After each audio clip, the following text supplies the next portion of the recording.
So today I'm going to talk about, as Lorenzo rightfully put, content. I'm going to talk to you why it shouldn't be ranked last when it comes to IT implementations or even digital implementations, tell you the importance of content strategy to you as an organisation, and also give you a few tactics as to how to improve your content overall. So why content? Why content is important to you?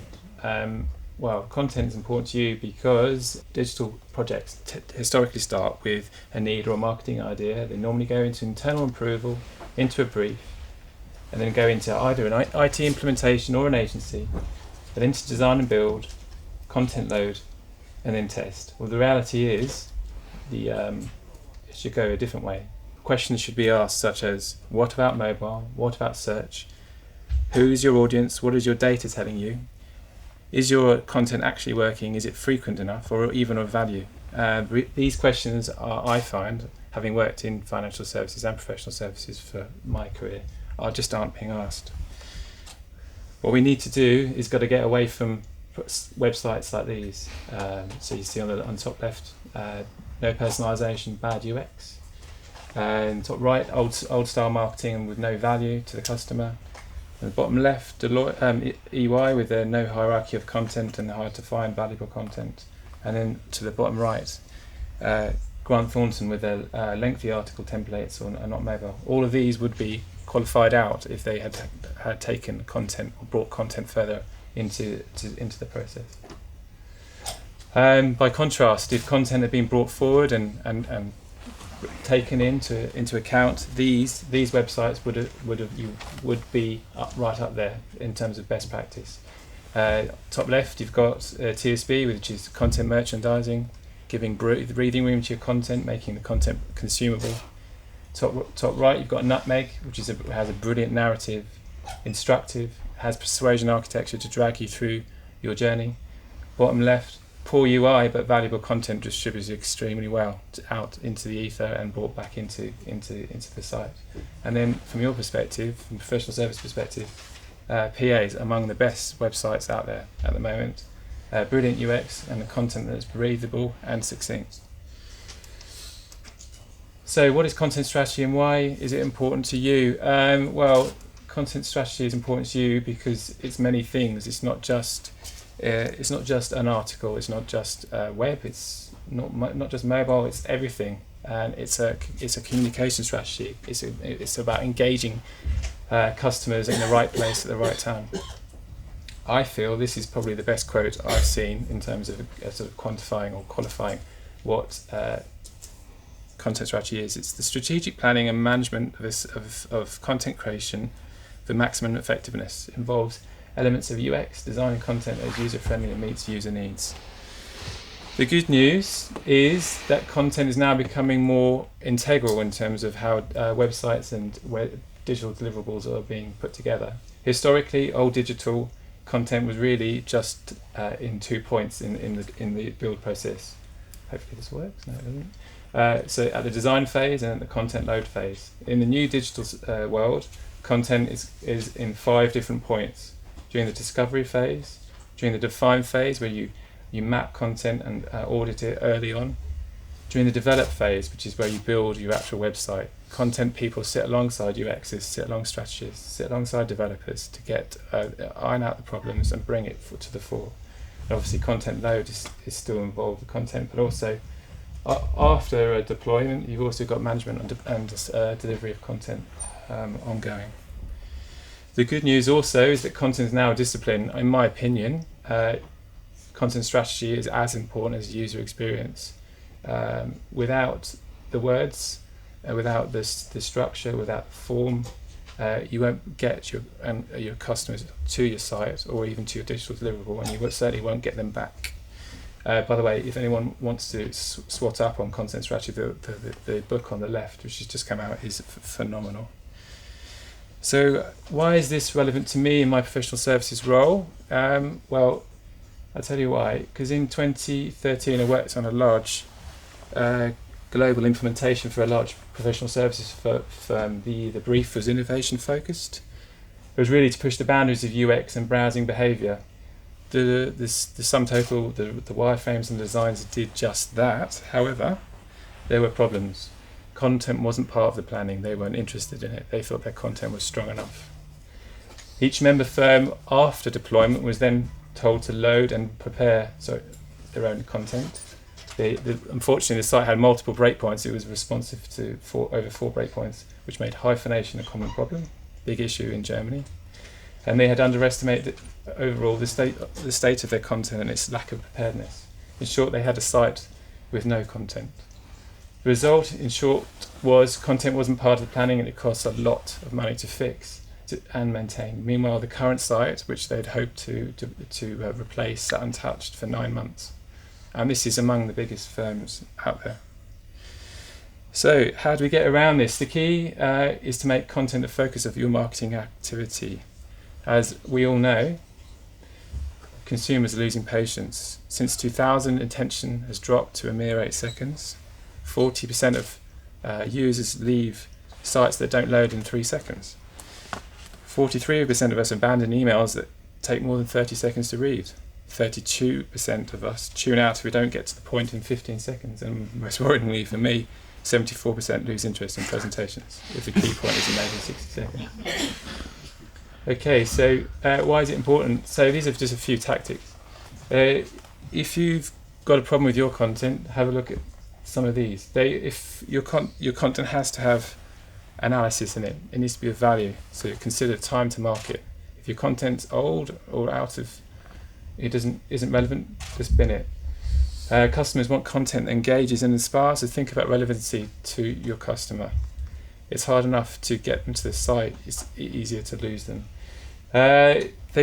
Customers now want content distributed to them when they want it, so think about the channel and the time. It's really important to think that through. They want it where they frequent as well, so not just on your site, but in areas where they go to, so LinkedIn's a good example of that. But they also want it on the device that they prefer, so mobile is good, really good. They want it in a format that is digestible, memorable and useful, so chunk it up, make it have takeaways. There's so much white noise nowadays, people want the analysis drawn out for them rather than having to plough through pages and pages. Lastly, penultimately, tone of voice. This is a big one for me. All content in the professional service space needs a lot of love. It needs a tone of voice, needs to stand out. So pick a consistent narrative that explains you and stick to it. And also set your standards and stick to them.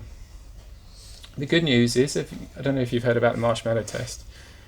So in a recent conference in Germany, the speaker asked or gave them all an example. He said, you can have a marshmallow now, and if you put your mobile on the floor and don't use it for an hour, you can have 2. And nearly all of them failed to do that. So my point here is people are interacting with their mobiles, and we're interacting with the web more than 120 times a day. So the good news is the consumption or the desire to consume content is higher than ever before. So how do you make your business focus on content? How do you sort of make it primary to your business's needs? Firstly, we need to accept its importance to the business. As this book, which Google put together, is actually a study, states, in the area of the smartphone, customers are consuming more content more often. This makes competition fierce. Don't also make assumptions about your content.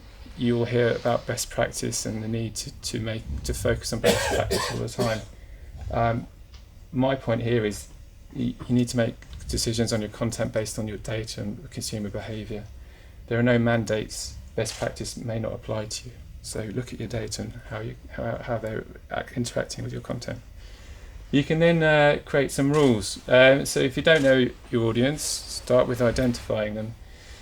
If you don't have content you're proud of, pull it. It's an embarrassment if to have old content that isn't relevant, contains no value. If driving digital change, and make sure they don't have the keys, that's important too. As I said in the previous slide, if you're not set up to monitor behaviour on your sites or your deliverables, start now. Place content and data people in your marketing function if you want to do it yourselves. This will make your content more accurate and more relevant. And lastly, if all else fails, consult a specialist. Content strategy is content full stop. It shouldn't be a huge Goliath projects. Done well, they will pay for themselves. These are just a few differences a content strategist can make to you or your business. They can audit your content and tell you whether it's good enough, it will move to your new site well, whether it actually works from a user experience point of view. If you've got wireframes without content, you're in trouble. They can help you create personas. They can identify your different consumers and their importance. Content strategists can make storytelling a focus. This is really important if you want to hold people's attention. They can create tone of voice guidelines to ensure consistency, that you speak to the right people in the right tone. They can take ownership. More often than not, I see websites where the content's being bolted on, it's all ad hoc, the customer sections are all uniform in terms of the way they speak to people. If you have a process, then the content or the money spent on your content can be basically improved. You can create rules for your comms. They can help you with personalization. This is essentially really important to get more accuracy in your content and engage people to come back. Personalization and customization are ever more important. Comms architectures are, again, also important too. You need to work out what form and what format you need to speak to each customer on what channel. This is basically a matrix in how you speak to people. They can map content for you in terms of what content needs to be served at a given moment in time. So if you're on mobile, potentially remove some of the pages in your user journeys to get them to the decision making early. They can help prepare content calendars so you can identify when your content needs to come in and when it needs to be created and how it needs to be served. They can help you with your content strategy, how you serve content, when you serve content to and to whom, and also, lastly and really importantly, in terms of organic traffic, they can drive and ensure your search is really important. So a few last words. Take it from me, it's not just me who's saying content strategy is really important. This is from the Digital Marketing Magazine. If the Holy Grail is a customised and personalised experience at every touch point, then you're only going to achieve this with the help of a content strategist. Interestingly, this one is also, in my view, very important. This is actually from a marketing director in this room who remains nameless. No one's actually going to care about the implementation, it's the content that will be judged on. And very lastly, this is my favourite one. No one remembers the facts, they only ever remember the story. So I'll leave you for that. Thank you, guys.